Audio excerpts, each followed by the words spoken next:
اور میرا ایک یوٹیوب پہ کلپ ہے، میں نے بخاری مسلم سے ثابت کیا کہ 12 ربیع الاول یوم وفات نہیں ہے، یوم پیدائش تو آیا ہے دلائل النبوہ امام بیہقی کی کتاب میں انٹرنیشنل نمبر کے مطابق 4 نمبر، محمد بن اسحاق امام المغازی انس بن مالک کے شاگرد کہتے ہیں کہ نبی علیہ السلام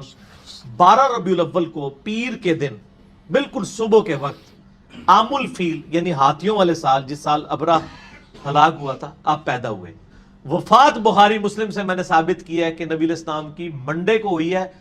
اور 12 ربیع الاول کو نہیں ہوئی ہے۔ وہ میرا یوٹیوب پہ آپ کلپ دیکھ لیں، کیونکہ آپ نے جو آخری حج کیا ہے وہ تو اس حج میں 9 ذوالحجہ جمعے کے دن آئی تھی،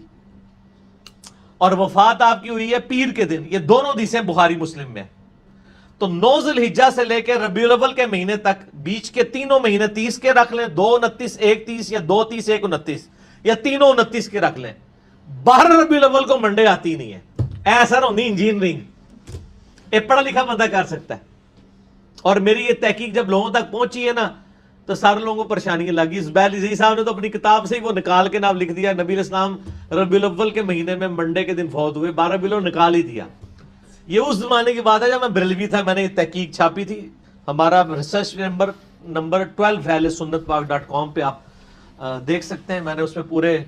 بلکہ میں نے ایک سوچا ہے ایک تیاری کریں جی غلام محی الدین آپ بھائی، جس نے ہم نے محرم پہ مجلس 28 کی ہے نا، اس ربیع الاول میں ایک صرف ربیع الاول کے اوپر مجلس ہونی چاہیے جس میں سارے ٹوٹکے ربیع الاول میلاد شریف سے ریلیٹڈ جتنے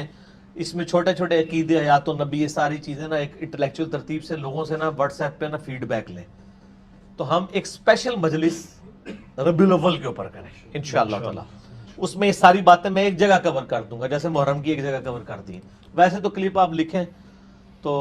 12 ربیع الاول یوم وفات تو وہ انشاءاللہ تعالی کھل جائے گا۔